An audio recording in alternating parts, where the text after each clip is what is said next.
Drew Robinson is the nothing personal word of the day. It's a Samson Sit-Down, and I am lucky and honored to have Drew Robinson, a former Major League player, who you may remember we reviewed his movie called Alive, the Drew Robinson story, which is one of the most fascinating, heartbreaking, yet inspiring stories that I've come across in my 18 years in baseball, and we've got him. Drew, welcome to Nothing Personal. How are you? I'm doing great. Thank you. Thanks for having me. Of course. Our audience is used to talking. Sometimes we're jocular, sometimes we're serious. I think we're going to be a little bit of both, but I want to start seriously. I did a show with Marty Fish, and we talked about performance anxiety. We talked about depression. We talked about anxiety. And I've gone through similar things with terrible anxiety and panic attacks in the middle of meetings. And what interests me about your story, Drew, is not just the way you got through it, but really how you got through it. And I wanted to start with that. If people have not seen Alive, which I think they did because I asked them to on the show, your story doesn't just begin in April 2020. So I want to ask you, what were the events in your mind as you look back and try to capture in your mind what was going on that led to you trying to take your life in April 2020? Take me through that. Yeah, I kind of word them as the three ingredients for the recipe disaster, the more acute things that happened in my life, the couple months leading up to my attempt. The first one being my first significant season-ending injury that led to a release, which was at that time in my career where I was slowly running out of opportunity. So the fear of not being able to play baseball was really weighing on my mind. And then eventually getting to that off season, really starting to question myself really with everything, but I just being a little stubborn, I guess. I try to point fingers or try to point to something, which inevitably led me to kind of question myself with my relationship at the time, which I was engaged to just an angel of a person. But again, I was just trying to trying to figure out why I was feeling so off. So I thought that it might've been my relationship. So I called off a wedding. And then getting to spring training the next year with the pandemic happening, being forced to kind of sit with all these really heavy feelings that I just had no idea how to articulate or how to understand. So those are the three things that manifested it into like I said, the more acute symptoms. But those are really just kind of a culmination of a lot of lifestyle habits and a lot of ingrained thought patterns that I had throughout my life that, like I said, ultimately were just kind of a ticking time bomb for me, unfortunately. And it's unfortunate because, like I said, I could have learned about these things. I could have addressed these things without having to go through what I went through. And that's why I'm so passionate about sharing the story so openly, because I know for people who are really spiraling, sometimes it's simply just hard to articulate what exactly you're going through, what you're feeling. So, Drew, in your mind, you were on a path to being a big leaguer. You were absolutely a phenomenal baseball player. Tell me about what happens when you get released, because I've released hundreds of players before, and I admitted to our audience that when I call them in and I'm with the GM and we sit down with the manager and say, listen, that's it. Not a minor league release, a major league release. It is you're really crushing somebody's dream.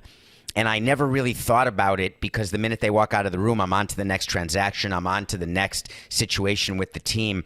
What was going on in your mind when you got released? Did you think that was the last time that you would have an opportunity? Did you worry about what your future was? Was it money? What was going on? Yeah, it was all the above for me. And I think it's understood from your end, from everybody, from both sides. It's the process. And knowing that doesn't make it any easier. And I think that's where the self-work and all these things could come into play, where you have something to fall back on, which for me, I didn't have anything to fall back on. It was just baseball, baseball, baseball. So anytime I had a little bit of a hint or some sign that I might be running out of opportunities or I might be out of opportunities, it was just, like I said, I had nothing to fall back on. So it was just, I felt like I was just being hit with a ton of bricks or just trying to carry around this insane weight that was manifesting itself in fear, anxiety, and ultimately self-worth and self-doubt, which for me, I've realized and learned now that is a sign of depression. It's not the stereotypical laying in bed, crying. There's a lot of different forms of it. And for me, I just didn't have the awareness, the education, and the articulation for that. So did you think the team should have done more for you, Drew? Was that an issue? There's so much talk about minor leaguers and the amount of money they make and the housing and the food. from a mental health standpoint, either before your release, during your release, or after your release, do you look back and say, God, I wish the team had provided me with some sort of resource? I mean, obviously, yes and no. I think if it's doable, 1,000%.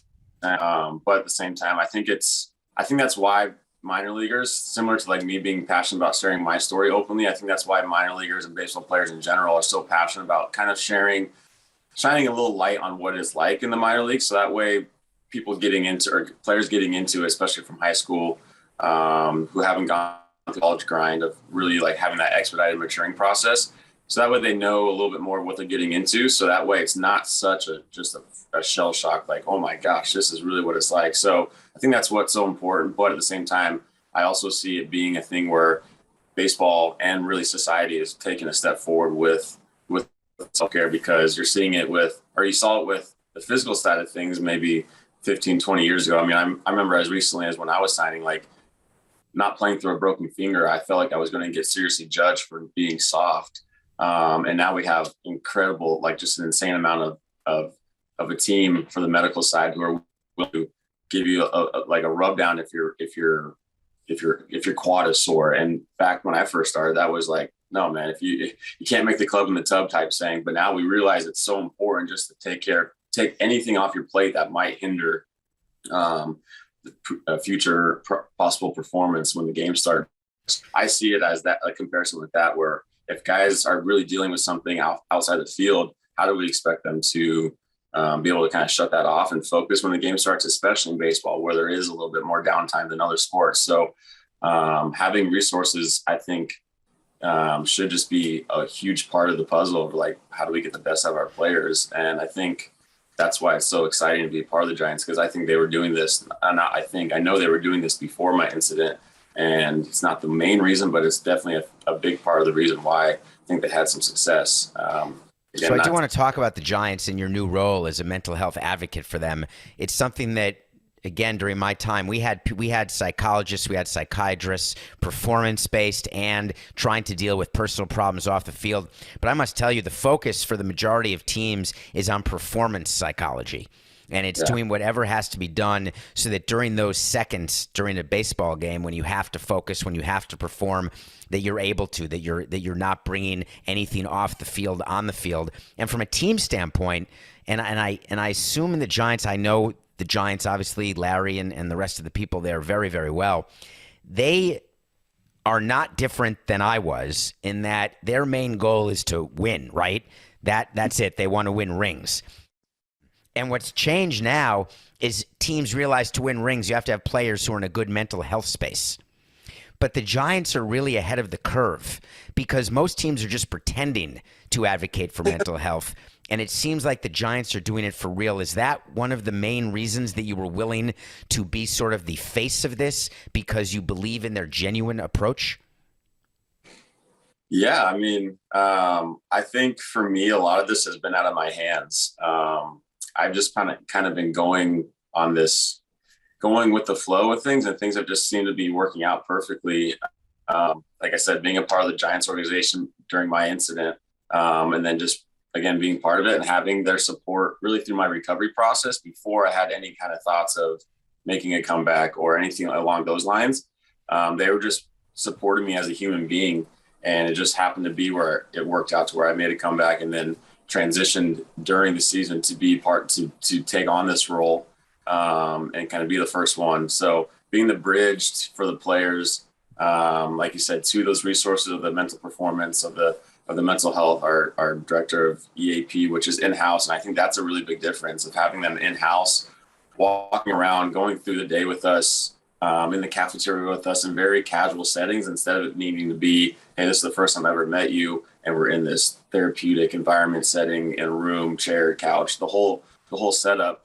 But having that like comfortability before that takes place, I think is a huge separator. And then having people like me and other teammates that are willing to talk about it, and talk about how it's just a very preventative thing instead of an emergency crisis thing. It just lessens the blow because there is a stigma around it, obviously. So helping translate that, helping to be kind of part of the movement, I guess. And like I said, I think it's definitely out of my hands where things have fallen into place. And it's worked out nicely to where I'm a part of an organization who, like you said, genuinely takes it serious. And I can't speak for the other organizations, but being in it with the Giants, going through it, having it be my job, Right. it's not just a check a box type thing. It is full blown. This is what we're doing to support you as a human. Let's make sure everything is as good as it can be from our end with you as a human, and then let's get to work as a performer too. So it's a really I don't know. It's just a very inspiring thing to see because, like I said, I know all too well I could have benefited from that if it was the case my entire career. Drew, can you help me with something? And I want to help the audience, but really also me. I know what to do when a player needs Tommy John. I know what to say. I know what to say when there's a hamstring. I get that. You've used the word incident twice so far on the show.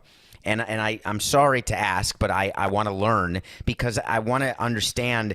And it's so difficult to talk about suicide. And it's so pervasive now with young people, with older people. You're reading about it much more. It's becoming talked about more. But help me with the nomenclature. You're calling it an incident. Is that how I should refer to it? Is it a suicide attempt? Can you tell me, please, Drew? Yeah, I call it incident. I think that just kind of, because at first I was calling it an accident, but then just bluntly, it wasn't an accident. I intentionally did it. So yeah, it's really just another terminology attempt. I refer to it as my attempt, my incident. It just seems like incident is the one I go to. So there's no specific reasoning other than just not calling it an accident or anything like that, because unfortunately it was a horrible decision that I made myself. So yeah, either one, my attempt, my incident, either one is Okay. So really in April 2020, when the incident happened, and again, I'm trying to be comfortable with it. I want to talk to the audience about this. Can you help me? What was in your mind, if you can articulate it? And there's a lot of this is covered in the show and in this story Alive, but just for me and for us, right before and then right after. I'm very curious to have a little bit of detail, because is it like in the movies where you open your eyes and you're alive and you say, oh my God, or is it, oh, I'm alive, I don't want to be alive? Tell me, if you would, what was going on there. Yeah, both of those situations happened. For me, it's just a very unfortunate buildup. It wasn't an emotional buildup like, here we go, I'm about to do it. It was like very, just because it was a thought out process with me, unfortunately. And I say that because it was so internal, like I never obviously told anybody. But for me, it was really just a huge level of disappointment that came out in different ways. Of, like I said, I think my symptoms of depression wasn't the typical laying in bed, crying and things like that. I probably didn't cry for years before my attempt. But I just felt like this huge level that I was disappointing anyone that I came into contact with. That I thought that I was falling short in my relationship with Diana. I thought that I was falling short in my relationships with my friends. I wasn't keeping up with them in our, I don't know, our life achievements other than my career, obviously. But even then, I always felt like I was letting my coaches down and my teammates down, because I was physically very gifted. I was one of the guys I could have tapped into having the 5-tool makeup. But I just like everyone else, I just had blocks. I had obstacles that were preventing me from letting my natural ability come out. And for me, it was just this insane level of trying to be perfect and perfectionism with my abilities. So every little mistake I just fixated on, which just naturally blocked me from my abilities. So for me, I think the main thing I was feeling was just a huge level of disappointment that I was letting people down. And then ultimately that led to feeling like I was ruining, specifically Diana. I feel like I was just ruining her life. Like I said, she's just an angel of a person. And the fact that I was questioning myself with her, questioning our relationship for whatever reason, just because now looking back, it's just relationships are hard no matter who you're with. So I just didn't have that awareness at the time. And before my incident, I just felt like I was better off if I wasn't here because of those reasons and all those reasons that just I convinced myself of. So You felt you were better off, or you felt the people in your life were better off? I felt a little bit of both. Like I said, this was a really heavy weight for me to carry around. So I was just constantly uncomfortable. I was constantly unhappy with myself. And it really turned into a severe level of just bluntly self-hatred. I genuinely hated myself. And because of all these reasons, I thought that I wasn't living up to my expectations, which I made up these voices that other people are having these expectations of me when really, no one really, not no one, but people just don't think about the things that I'm doing as intently as I'm doing, just like everyone else. So I thought that it would be better off for other people, but more importantly, or more specifically, I thought it would be better off. I would be better off without me because of how heavy of a weight it was to carry around. Just Were you every. were you getting relieved while it was happening? Did you feel that sort of disappointment be lifted as you were making the attempt? Um, yeah, actually, yeah, it was a very, like I said, it was a very calm act for me. It wasn't like a huge buildup, like, here we go, this is going to be the end. It was just a very, all right, let's get this over with. It was more so the only thing that was really holding me back um, was the like the thought of my family and friends. Like I said, although I thought that they'd be better off without me, I still felt like it was just going to break their hearts. It was going to be a very traumatic experience for them, obviously. So that was what took me longer than that. That's why there was like actual planning and things leading up to the act. But even in the moment when I did it, it didn't actually, there wasn't any relief at all. Mainly because it was not what I was expecting. I pulled the trigger. My eyes, I continued seeing what I was seeing before I pulled the trigger. And then for the next 20 hours, I was just around my house waiting for the end to happen. But ultimately, luckily, that was not the case. So that's a moment, right? And that's when it happens, when you pull the trigger and then you realize that, wow, not only do I not feel the relief, but now I may have even hurt myself physically in addition to how I'm feeling mentally. Now what's my plan? So as the 20 hours is passing, and that's how long it took from trigger to discovery, just so we're clear, that's the 20 hours? From pulling the trigger to me calling for help. So what in your head during those 20 hours, are you waiting for the relief or are you watching the disappointment continue to build up? Wow, that's a really deep question. That I would say both. Like you said, at first, the first couple hours, I was just obviously I was in shock because I wasn't actually feeling the pain from the damage of what I did. It was just more confusion of like, how am I still alive? I'm just expecting what I've seen in the movies. So it was more confusion. And then, yeah, like I said, it was just a scary moment because I was visually seeing the damage. I was seeing myself. I was seeing what was the blood that was coming out that was getting on things in my house. I was seeing the damage. So fear came back where I was just like, oh my gosh, this is so serious. This is so extreme. And again, just kind of waiting for the end every second. And when it wasn't happening, I eventually went to bed. And then when I woke up, that's the next day, that's when I really, the shock wore off. And that's when I felt the pain, which is just the pain that it's just indescribable. So that's where the physical suffering was matching my internal depressive, suffering. So that's where I had to start just contemplating two decisions for the next basically 8 hours over of trying again or calling for help. So when you're thinking about it, because you recognize that you may have been disappointed in yourself that the attempt didn't work and that it led to more hours of pain, did you have a thought process before the last 8 hours of, well, I still have another round, why don't I just do it better this time? Or are you saying, let's hold on now, maybe this is God, maybe this is an intervention, maybe this is something, and then you close your eyes and open them, and I'm trying to get to what you were looking at the minute you opened your eyes after falling asleep? After I woke up, I just saw light coming in from the blinds and thinking, oh my gosh, I'm still here. I'm still in my house. I'm still seeing what I see every day. How is that? Just again, it was more confusion. How is this possible? How is this possible? I was aware of how much blood I've lost. I'm aware of the physical damage of what I did. So it was more just confusion. But there was definitely a moment when I got up later that day, like around noon. So about 16 hours later, I had a mirror moment where I was looking at myself in the mirror, seeing the damage, not really being able to recognize myself. And I had a thought about baseball. So it's really kind of I don't know, just a sign of how much I care about baseball and how big of a thing it is to me, because I had a thought of, dang, my eyes really messed up. Maybe I'm not going to be able to play baseball again. So then I caught myself and realized, oh my gosh, I'm thinking about baseball.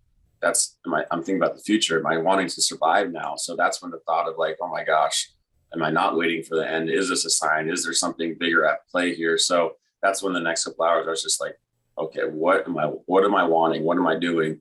And that will led to me getting on the couch and holding the gun in left hand, holding 911 dialed in the right hand, and ultimately making the decision to choose life, which obviously is a moment I reflect on a lot these days and understand how powerful a decision I had of that.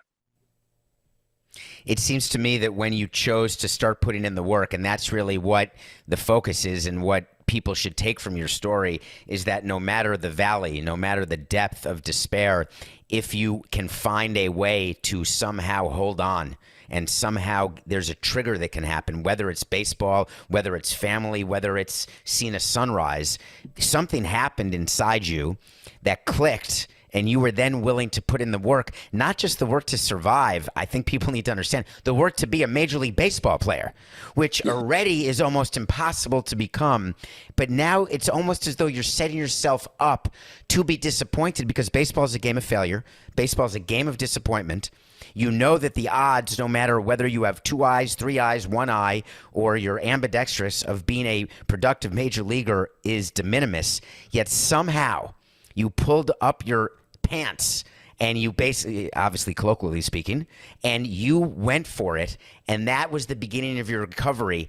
So do you look back at baseball and say, wow, my talent saved me, my love of baseball saved me, or is it just your determination and your decision not to feel like a disappointment anymore? Which of those three? Yeah, I think it's a combination of those three, and a combination of a lot of things, of just having, just simply being aware that I like, this is out of my control. Whether that's, I'm not the biggest religious person, but it's just something bigger is at play here, spiritually, energetically, something. Because realistically, and that's what kind of allows me to have some patience with trying to control everything, which is what I had trouble with and still have trouble with today, with the perfectionism. Is just trying to control everything. And now it's one of those things where if I was in control of everything, I wouldn't be here. So the fact that I can let that go and realize sometimes it's okay to let things just play out the way they're supposed to, and just be okay with it and be patient with it, and understand that somehow, no matter how uncomfortable it is, it's going to be teaching you something. And I think that's what kind of keeps that hope, that faith in the back of my mind, that really I can get through anything, because I've had depressive episodes since my incident. No matter how good things I've gotten, I still have a challenge of this mentality that I'm trying to reframe. So having that hope that everything's temporary, good or bad, allows me to really appreciate when things are going well, because again, it's temporary. And then when things are going bad, having that faith that, okay, this isn't going to last forever, because everything is temporary. So, it allows Isn't that a baseball lesson though, right? When no one's as good as their hottest streak, and no one's as bad as their poorest streak. So you learned that in baseball, didn't you? Yeah, absolutely. And it's pretty funny that I learned that in like the most superficial way possible, because I used to always joke about with my teammates when guys were trying to like have the coolest looking cleats, and myself included, like trying to look our best.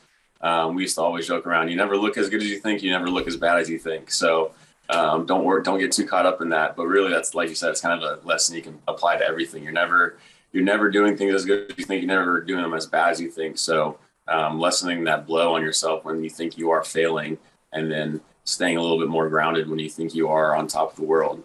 You know, Drew, what's interesting is the way people evaluate you as a baseball player. We're not looking necessarily at the result. We're not looking for you to go 10 for 12, right? Or we're looking to see what your approach is. We're looking to see what you do after an 0 for 4 game. We're looking to see what you do after a 4 for 4 game. Does it impact your preparation? Does it impact your approach the next at bat? Do you understand the situations you are in when you're at the plate? Do you take bad at bats to the field? So it's funny, people, when they come up to you, must say, wow, you are the extreme. But now you have a platform where you can speak to people who actually think the way you think, who look at you and say, wow, that is both courageous and nerve-wracking what he went through. What do you say to people when they say, help me? I need to get to where you are now, but I can't see it from here. What do you tell people to do? Well, first of all, getting to where I got where I am, I would try to help them reframe that, because that just kind of plays into the comparison mindset of comparing or just trying to be where you're not, which I think is a challenge. Again, myself face and a lot of people face way too often of trying to be somewhere else or trying to get to somewhere else, which it's good. Everyone's obviously trying to improve and learn and grow in their life and succeed in their life, but always focusing on where you're not and where someone else is at and where how that might be better or what that case is. It's more about finding appreciation for where you are is where I would say that might come into play, because like I said, I just never took the time to appreciate where there's times where I was playing on a Major League Baseball field and just totally caught up in how I messed up in the conversation early in the day, or how I messed up that practice ground ball early in the day, or how I'm not as good as Mike Trout. Like I could never sit there and soak in where I was at or appreciate where I was at. And I say that even on the good side. Obviously, it's much harder to do when things aren't going as well in our life in whatever phase we're in or whatever situation we're in. But I think the practice of taking or having appreciation for where you're at, no matter if it's good or bad. Like I said, at some point, if you're in a tough place or going through a tough phase, a lot of the times you'll be able to look back a year from then and almost thank that situation from happening, because it's going to probably teach you something you needed to learn. So I use the example of my 2 seasons in the minor leagues when I was the worst player statistically in the league. I was a wreck at the moment. Don't get me wrong. It was the most uncomfortable phase. I was a wreck, but looking back, those years taught me way more than the years I went out and did well. So I say all that because I think looking at me or needing to be where I need to be, or just wanting to be where anyone else is basically just a trap. And it's a tricky thing to get through, because it's not teaching appreciation. It's teaching, if I can be somewhere else, I'll be happy. But then when you get there, you'll inevitably be looking for the next thing. And you'll never practice that appreciation for where you're at, which how important was Neurostar in your recovery? Yeah, Neurostar was a huge part of my recovery. Can you explain what that is? I know we only have a few minutes left. I'm sorry, but I want people to hear about this. Yeah, no, this is an amazing technology, really life-changing technology. And I'm so passionate about it because I've gone through the entire process of mental health challenges. So I went through my attempts, I went through depressive episodes afterwards, which was really tough for me because I had a near-death experience. I had this life-changing perspective, and I thought, you know what, this is good. I'll be able to fall back on this and use this and never have a bad day again. But inevitably, like I said, I have some kind of imbalance in my body that creates some really unfortunate circumstances, even though situationally my environment's pretty controlled. But this technology it's a non-invasive technology, so you don't have to take medication. And you go in and it's a 36 treatment process, and it's using this magnetic stimulation to create activity in the prefrontal cortex, which is a part of the brain that's very underactive in people who have mental health disorders. So it's an amazing thing, because when you take medication, sometimes if you're taking one that's not the right fit for you, it could actually increase your symptoms or create negative side effects. So, and that's something again that I experienced after my incident. I've gone through the process of trying to find the right fit for me chemically.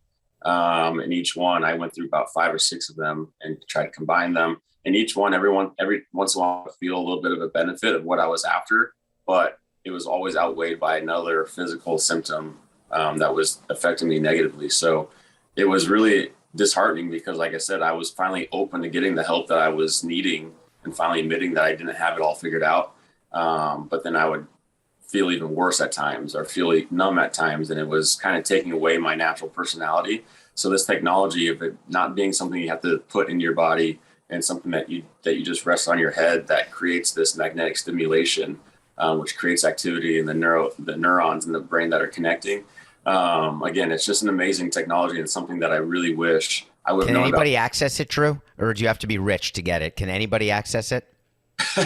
Anybody can access it. You can talk to your provider, your physician, your doctor, and it's the same process of everything else. It's just with insurance and everything. So it's like I said, it's such a huge part of my journey, and it's something that I saw such good benefits from, because walking around with such negativity at times like I do, it's a really draining thing energetically. So I feel like this thing gave me a huge boost of energy to help reframe those ingrained thoughts that I just ingrained over 28 years of pessimism, basically. And at times these last 2 years, when I try to work really hard to reframe those into more positive light, sometimes I just don't have the energy to do it. And I feel like Neurostar was a huge part of it to help me gain some energy to help reframe those things more consistently, which inevitably leads to a little bit better lifestyle perspective.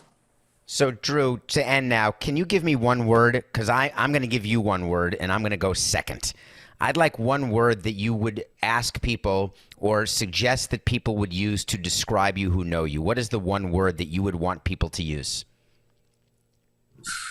I feel almost ignorant saying this because I still struggle with self-confidence, but I would hope inspired. So we're done here because the word that I have is inspirational. So if you want to know more, listen, you see it at the end of TV shows. You see it when people do shows like this. If you are having feelings of harming yourself, there are ways to get help. There are suicide prevention hotlines. There are stories like Drew's that you can listen to, that you can watch, you can read about, and understand that you may feel alone, but you're not. And there is a possibility of recovery. There's so many people and techniques, and Drew Robinson has dedicated his life now, not just on the baseball field, being the mental health advocate for the Giants, but really available to tell his story, because there's an opportunity, not for comparison, but there's an opportunity for you to be helped. So please learn and understand what Drew Robinson went through and agree how inspirational he is. Drew, thank you so much for taking the time today. We really appreciate you. Of course, I appreciate you having me. I would like to add on to that last little bit too, of not always the alone part, but also the misunderstood part. I think that's what a topic people really struggle with when they are struggling internally, is that if they do speak up, they're going to be totally misunderstood by whoever they're talking to. But the quote that I always hold on to in those situations when I am feeling that way is that the people around me would rather hear from me than hear about me. So anyone who's listening, who's going through it, just remember those words, because like I said, it rings so true for people who are really spiraling. Thank you, Drew.